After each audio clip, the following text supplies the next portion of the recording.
ও, তোরা চলে এসেছিস?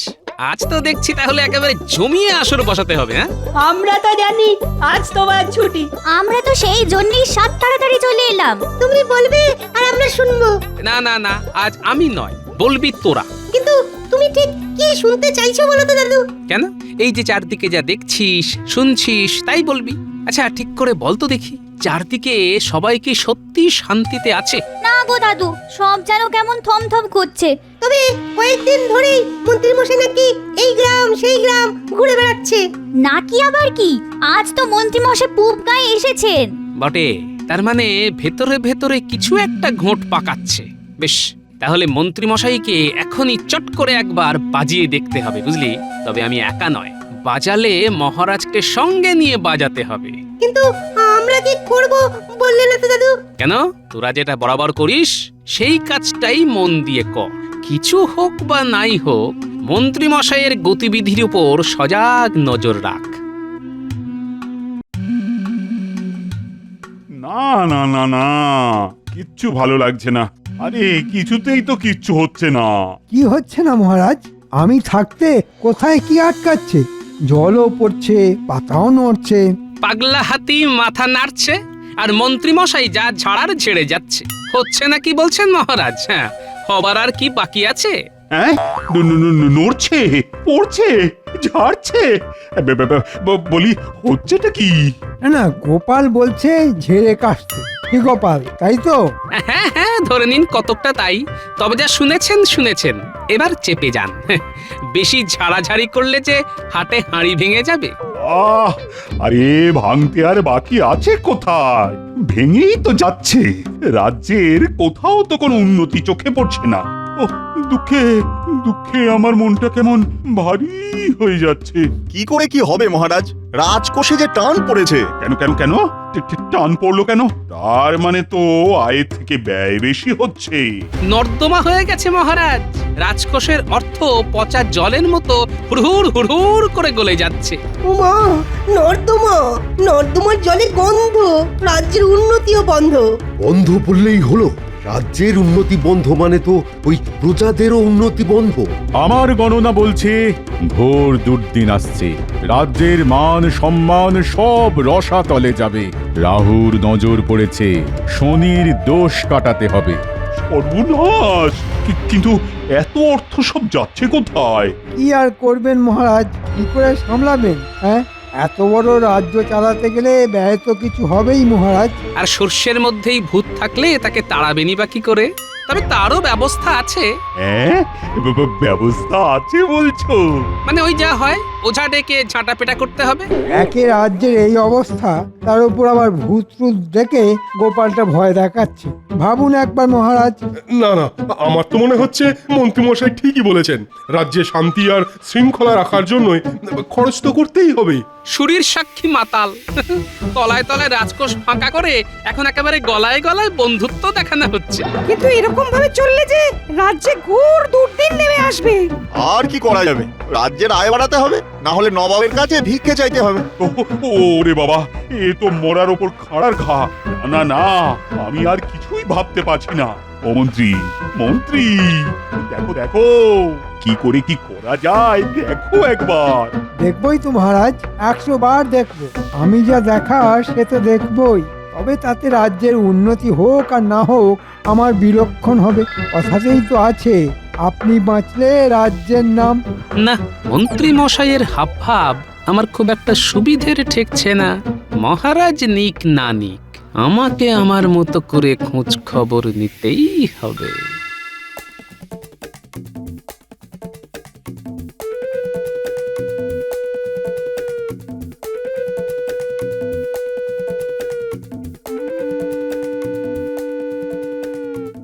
এই যে এই বেটা পাজি, ওর অনেক খাজনা বাকি, তাই ওকে সুরসুরি দিয়ে ওর যা মাল করি আছে বার করে না।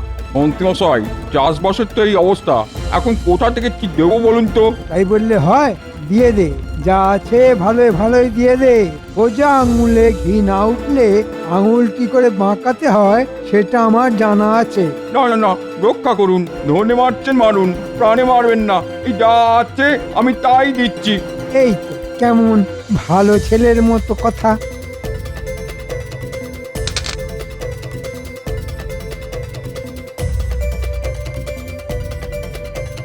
এই যে মানিক চাঁদ, বেশ তো রসে বসে আছো। ওদিকে মহারাজের খাজনা ভরার কি হবে? এই তো সবে ধান বুনেছি মন্ত্রী মশাই, ফসল উঠলেই দিয়ে দেব। এটা কি মামার বাড়ির আবদার নাকি? যে যা খুশি করবে। আরে হাঁ করে দেখছিস কি? যা ঘরে ঢুকে কেড়ে নে।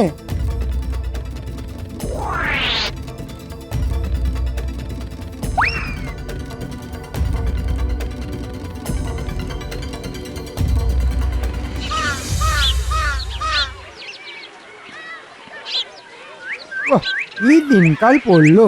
আমাকে কিনা খাজনার জন্য এইভাবে বাড়ি বাড়ি ঘুরে তাগাদা করতে হচ্ছে। ছি ছি মন্ত্রী মশাই, এটা কি বলছেন? আমি তো না বলতেই। সে তো জানি, তোর মতো আর কজন আছে এই গাঁয়ে? তাহলে দাঁড়িয়ে আছিস কেন? দেবার মতন যে আর কিছুই নেই মন্ত্রী মশাই, শেষ সঞ্চয়টুকুও তো দিয়ে দিয়েছি। বেশ, তবে তোর জমির দলিলটাই দে, পরে সময় সুযোগ করে ছাড়িয়ে নিয়ে যাবি। এমন ভাবে সব কেড়ে নেবেন না। তাও তোদের ভাগ্যি ভালো যে তোদের গারদে ভরিনি। তবে কান খুলে শুনে রাখ, এই খাজনা আদায়ের কথা যদি মহারাজের কানে পৌঁছয় তাহলে কিন্তু রক্ষে থাকবে না। কথাটা যেন মনে থাকে।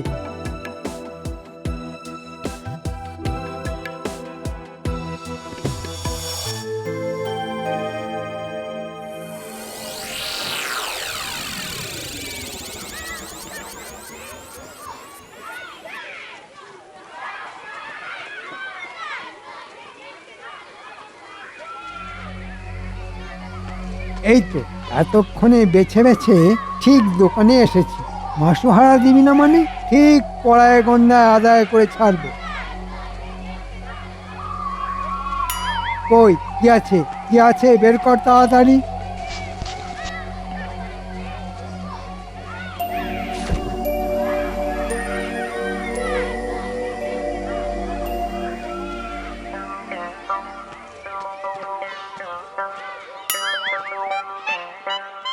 ও বাবা, মা লক্ষ্মীর কৃপায় এই দোকানের বিক্রি বাটাও তো নেহাত মন্দ নয় দেখছি। ওই কম করে 100 মোহর আদায় না করে আমি কিছুতেই নড়বো না। এদিকে ঠিক খেয়াল আছে, ঠিক মাসহারা নিতে চলে এসেছে। আহা, যা বলবি ভালো করেই বল না, অত মিউ মিউ করার কি আছে? না না না, কই মানে আমি তো কিছু বলিনি। বেশ, তাহলে না হয় আমি বলছি।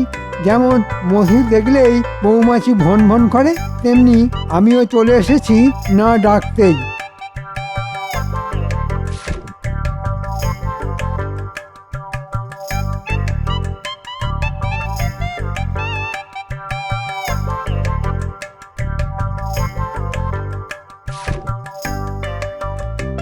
আমি কিন্তু না চাইতেই দিয়ে দিলাম মন্ত্রী মশাই, পুরো 50টা মোহর আছে আপনার মাসোহারা। হ্যাঁ, এটা কি মামার বাড়ির আবদার? যা দিবি তাই নিয়ে নিতে হবে। মামার বাড়ি বলুন আর দাদুর বাড়ি বলুন, এর বেশি দিতে হলে আমি আমার দেশের বাড়ি চলে যাব। হ্যাঁ, আমাকে টুপি পরানো হচ্ছে?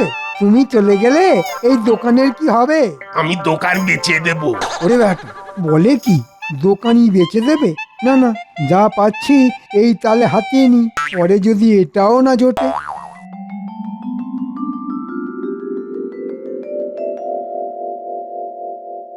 ও, তোরা চলে এসেছিস? আজ তো দেখছি তাহলে একেবারে জমিয়ে আসর বসাতে হবে। হ্যাঁ, আমরা তো জানি আজ তোমার ছুটি। আমরা তো সেই জন্যই সাত তাড়াতাড়ি চলে এলাম। তুমি বলবে আর আমরা শুনবো। না না না, আজ আমি নয়, বলবি তোরা। কিন্তু তুমি ঠিক কি শুনতে চাইছো বলো তো দাদু? কেন? এই যে চারদিকে যা দেখছিস শুনছিস তাই বলবি। আচ্ছা ঠিক করে বল তো দেখি, চারদিকে সবাই কি সত্যি শান্তিতে আছে? না গো দাদু, সব যেন কেমন থমথম করছে। তবে কয়েকদিন ধরেই মন্ত্রী মশাই নাকি এই গ্রাম সেই গ্রাম ঘুরে বেড়াচ্ছে। নাকি আবার কি? আজ তো মন্ত্রী মশাই পূব গায়ে এসেছেন। বটে, তার মানে ভেতরে ভেতরে কিছু একটা ঘোট পাকাচ্ছে। বেশ, তাহলে মন্ত্রী মশাইকে এখনই চট করে একবার বাজিয়ে দেখতে হবে, বুঝলি? তবে আমি একা নয়, বাজালে মহারাজকে সঙ্গে নিয়ে বাজাতে হবে। কিন্তু আমরা কি করব বললে না তো দাদু? কেন? তোরা যেটা বরাবর করিস সেই কাজটাই মন দিয়ে কর। কিছু হোক বা নাই হোক, মন্ত্রী মশাইয়ের গতিবিধির উপর সজাগ নজর রাখ।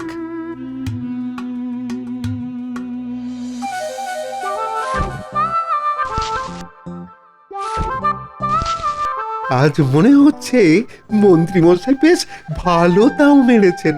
যা মেরেছেন মেরেছেন, কিন্তু আমাদের ভাগটা বুঝে নিতে হবে কিন্তু। সে আর বলতে। নে তাড়াতাড়ি হাত চালা, কে যে আবার কখন তককে তককে এসে হাজির হয়ে যায় কে জানে। ওই কদিন ধরেই তো হিসেবে ভালোই গড়মিল করছেন মন্ত্রী মশাই।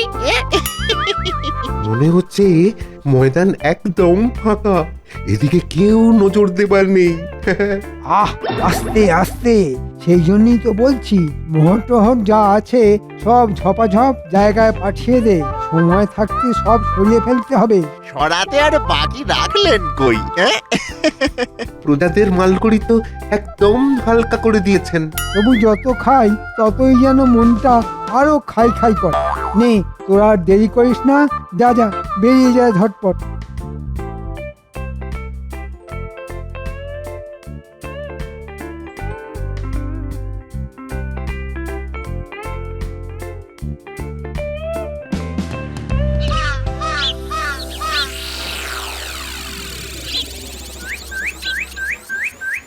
যাক, এদিকের গ্রাম কটা হলো, এবার অন্য দিকটা দেখতে হবে। কোন দিকে কি দেখছেন মন্ত্রী মশাই? এদিকে তো আমি চোখে কানে কিছুই দেখতে পাচ্ছি না। সাগার তো সেই যেমনকার তেমন হাঁ হয়ে আছে। আরে আরে, একই মহারাজ, আপনি এখানে? ও, খুব জোর বেঁচে গেছি, আর একটু হলেই গেছিলাম আর কি। কেন মন্ত্রী মশাই, ভূত দেখলেন নাকি? কেমন যেন চমকে উঠলেন মনে হচ্ছে। না মানে মহারাজ, আপনাকে আজ যেন কেমন উস্কো খুস্কো দেখাচ্ছে। আপনি কি বিশেষ কোনো ব্যাপারে খুব চিন্তিত আছেন? কোষাগার থেকে যদি এইরকম হুড়হুড় হুড়হুড় করে মোহর বেরোতেই থাকে, তাহলে মহারাজ চিন্তা করবেন না তো কি দুহাত তুলে নৃত্য করবেন? আপনি কিচ্ছু ভাববেন না মহারাজ, কদিন যাক আমি ঠিক খাজনার বাজনা বাজিয়ে দিয়ে কোষাগার ভরে দেব। সেই জন্যেই তো গ্রামে গ্রামে ঘুরে দেখে নিচ্ছি। সে যে কি চক্করে ঘুরছেন তাকে আর বুঝতে বাকি আছে, শুধু হাতে নাতে ধরতে যা দেরি। না না, আমি বেশ বুঝতে পারছি খাজনার হিসেব ঠিক মতো রাখা হচ্ছে না। খাজনার হিসেব তো মন্ত্রী মশাই দেবেন, আর দিতে না পারলে তার দায়ও উনিই নেবেন। আয়, তোমার জন্য কি শেষে ঘটি বাটি বেচে আমাকে রাজ্য ছেড়ে চলে যেতে হবে নাকি? এটা কি বলছেন মহারাজ? না না, যেদিকে দু চোখ যায় আমি এবার চলে যাব। এদিকে তো যা গুছানোর সেটা গুছিয়েই নিয়েছি। আহা, কি মুশকিল! কিন্তু তুমি বা যাবে কোথায়? মনে হচ্ছে মহারাজকে এক কথাতেই একেবারে বশ করে ফেলেছি। এ তো ভারী মুশকিল হলো দেখছি। নানা গোপাল, তোমার কথা শুনে বিনা প্রমাণে মন্ত্রীকে সন্দেহ করা আমার একদমই উচিত হয়নি। বেশ, তাহলে এবার প্রমাণের অপেক্ষাতেই থাকুন মহারাজ।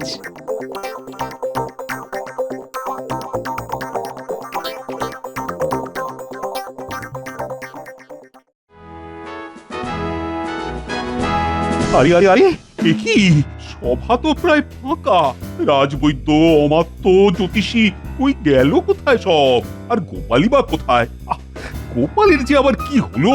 বাকি সবার কথা জানি না, তবে গোপালের আর কি হবে, হয় খাবে না হয় শোবে। হ্যাঁ, সে আবার কি? তাহলে আর কি করে ওরকম জ্বালার মতো ভুঁড়ি বানাবে মহারাজ? সারাদিন বাড়িতে বসে ল্যাজ নাড়ছে, আর মাস গেলে গুনে গুনে বেতনটি নিয়ে যাচ্ছে। ও মা, গোপালের আবার ল্যাজ? আইরি পাখি ল্যাজ ঝোলা, খেতে দেব গুড় ছোলা। কবির যেন আর রসিকতা ধরে না। দেখছে একে আমার ঝালাপালা অবস্থা, আর উনি কিনা গুড় ছোলা খাওয়াচ্ছে। আপনার প্রশ্রয়ই তো গোপাল এভাবে মাথায় উঠেছে। না না, ব্যাপারটা বোধহয় ঠিক এরকম নয়। গোপাল তো শুধু শুধু বাড়িতে বসে থাকার লোক নয়। হ্যাঁ, তবে কি গোপাল আমার কথায় দুঃখ পেয়ে বাড়িতে বসে থাকলো? ওহ, চমৎকার! সাধু সাধু, খেটে খেটে হাতে পায়ে আমার কেমন খিল ধরে যাচ্ছে, আর গোপাল গোপাল কিনা বাড়িতে গোসা করে বসে আছে। মহারাজ, সত্যি সত্যি নগরে এক সাধু এসেছেন। সবাই বলছেন তিনি নাকি দুঃখহরণ বাবা, সবার দুঃখ দূর করে দেন। হ্যাঁ, সে আবার কেমন বাবা? তাই গ্রামগঞ্জ থেকে সবাই বাবার কাছে আসছে, এমনকি অমাত্য রাজ জ্যোতিষীও তো সেখানেই গেছেন। আমিও যাব মহারাজ, আমারও না খুব দুঃখ। ভেবেছিলাম তরোয়ালের এক কোপে 10 জনকে সাফ করে দেব, এখন তো তরোয়ালই তুলতে পারি না। হ্যাঁ, বলো কি তোমার এখন এই অবস্থা? এই রে, ভুল করে ঠিকটা বলে ফেলেছি। দুঃখ হরণ বাবা, আমার দুঃখ আর কে বুঝবে উনি ছাড়া? ভেবেছিলাম কবিতা লিখে করব জগৎ মত, তার বদলে গায়ে গতরে ধরলো ভীষণ বাদ। উনি বাবা, না না, বাবা যদি সত্যি সবার দুঃখ দূর করতে পারে তাহলে তাহলে আমি যাব বাবার কাছে। আমার চেয়ে বড় দুঃখী আর কি আছে বলো তো? না, ওই বাবা সত্যি কিছু জাদুটনা করার আগে আমাকে এদিক সেদিক ছড়িয়ে রাখা সব মালকড়ি বাড়ি ভর্তি করতে হবে। যাই, আমি বরং সেই কাজটাই করি।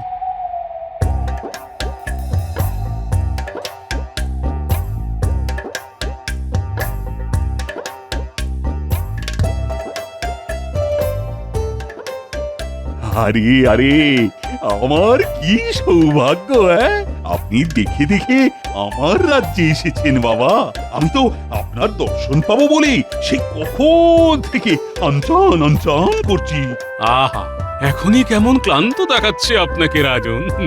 আসুন, আগে একটু জিরিয়ে নিন। না না বাবা, না, জিরোনোর উপায় নেই। একটা শেষ হতে না হতেই আর একটা সমস্যা এসে পড়ে। আজ প্রজাদের কষ্ট তো কাল আজকোষ খালি, সেগুলো সামলায় তো নবাবের ফতোয়া। ও, জীবন একেবারে ঝালাপালা হয়ে গেল বাবা। তাই বলছি, আমার থেকে না দুঃখী আর কেউ নেই। আপনি যা ভাবছেন তা নয়, কর্মগুণেই ফল ভোগ করতে হয়। সবারই নিজের নিজের দুঃখ আছে রাজন। সে বললে কিন্তু আমি আপনাকে ছাড়বো না। আমার দুঃখ আপনাকে দূর করতেই হবে বাবা। বেশ বেশ বেশ, আপনাকে তাহলে একটা সুযোগ দিচ্ছি আমি। ওই গাছে রাজ্যের প্রজারা নিজের নিজের দুঃখ, কষ্ট, অভাব, অভিযোগ সব পুটলিতে বেঁধে ঝুলিয়ে রেখে গেছে। আপনিও তাহলে তাই করুন, দেখুন যদি সমস্যার সমাধান হয়। আমি তো এক পায়ে রাজি বাবা। তবে আমার যে একটা ছোট্ট শর্ত আছে। কি শর্ত বাবা? আপনি যখন আপনার দুঃখের পুটলি বেঁধে ওই গাছে ঝোলাবেন, তখন ওই গাছে আগে থেকেই ঝুলে থাকা যে কোনো একটি পুটলি আপনাকে সাথে করে নিয়ে আসতে হবে। সে ঠিক আছে, সে ঠিক আছে। এ আর এমন কি কাজ?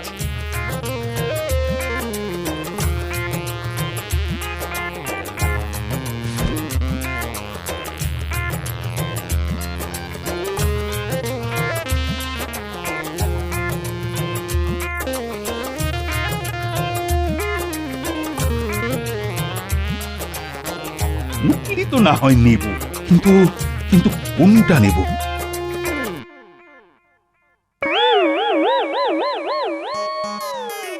না না না, এই ছোট্ট পুঁটলিটা ঠিক হবে। হ্যাঁ, এটাই নি, এটাই নি। কিন্তু এটাতে কি আছে তা তো আমি জানি না। না না না না না, এটা নেব না, এটা নেব না, ওইটাই নি। ওরে বাবা, ওটাতে যদি আবার ভয়ঙ্কর কিছু থাকে, মানে কোনো জটিল ব্যাধি। ও বাবা, এ কি সমস্যায় ফেললেন বাবা? ও বাবা, সমস্যা হচ্ছে?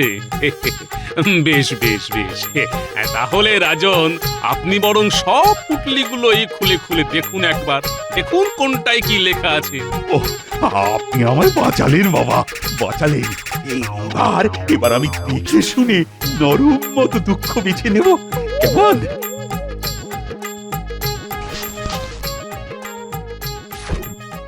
কি এতে তো লেখা আছে মন্ত্রী 500 মোহর নিয়ে গেছেন কেড়ে।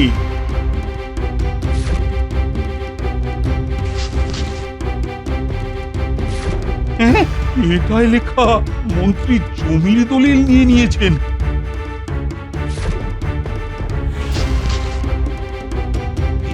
এটাই আবার কি লেখা আছে? হ্যাঁ, এটাই আবার লেখা মন্ত্রীর জন্য দোকান বেচতে হয়েছে। হ্যাঁ, চাষির সার কেনার অর্থ মন্ত্রী কেড়ে নিয়েছে। এখনো দেরি হয়ে যায়নি মহারাজ, আপনি যদি সবার দুঃখ দূর করতে চান তবে আসুন আমার সঙ্গে, সবাইকে নিয়ে আসুন একেবারে পাইক বরকন্দাজ নিয়ে।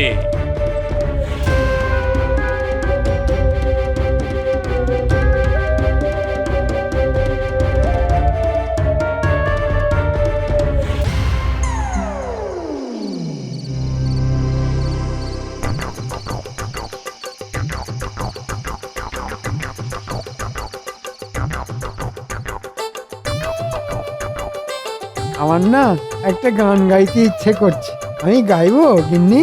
ও মা, সে আবার কি গান গাইবে কেন? মনে হচ্ছে খুব ফুর্তি হয়েছে। হুম। এ তো হয়েইছে, আর সেটা যে কেন হয়েছে তা কি আর তুমি জানো? না না, গানটা যখন গলার কাছে এসে সুর করছে তখন গেয়েই ফেলি। হ্যাঁ, বলি বুড়ো বয়সীকে তো আবার ভীমরতি ধরেছে। যখন ধরা পড়বে তখন টেটি পাবে। না না, ধরবে আবার কি? কে ধরবে আমায়? আমি কি আর কাঁচা কাজ করেছি গিন্নি? সব মোহর বাড়ির পিছনের বাগানে মাটির তলায় পুঁতে দিয়েছি, আর দেওয়ালে গর্ত করে গয়না ভরে রেখেছি। আমাকে আর কে ধরে? তোমাকে যে ধরে সে তো সামনেই আছে। না না, এবার মানে সব বের করো দেখি। কি মহারাজ, আপনি? হ্যাঁ, আমি এই দুঃখহরণ বাবা আমাকে পথ দেখিয়ে সোজা এখানে এনেছে, আর তারপরেই তো আসল অপরাধী বামাল সমেত ধরা পড়েছে। কিন্তু আমি যে কোনো বাবা নই মহারাজ, আমি তো গোপাল। তার মানে তুমি? হ্যাঁ মহারাজ, আমি ছদ্মবেশ ধারণ করে বসেছিলাম। প্রজারা মন্ত্রী মশাইয়ের ভয়ে আপনাকে নিজেদের দুঃখ জানাতে পারছিল না, আর আপনারও মন্ত্রী মশাইয়ের বিরুদ্ধে প্রমাণের প্রয়োজন ছিল, তাই। সত্যি গোপাল, তোমার তুলনা নেই। এখন আমি বুঝতে পারছি কোষাগার আর ভরে না কেন। বিশ্বাস করুন মহারাজ, বিশ্বাস করুন, আমি তো এইসব কোষাগারে জমা করব বলেই মানে এখান থেকে নিয়ে ওখানে মানে হচ্ছে এখনই ফর্দ ধরে সবার মালকড়ি ফেরত দেবে তুমি, আর তোমার আগামী 1 বছরের বেতন এবার কোষাগারে জমা হবে। আরে মরার উপর খাঁড় ঘা দেবেন না মহারাজ, ক্ষমা করে দিন মহারাজ, ক্ষমা করে দিন। এবার মন্ত্রী মশাই বুঝবেন খেলার নাম বাবাজি।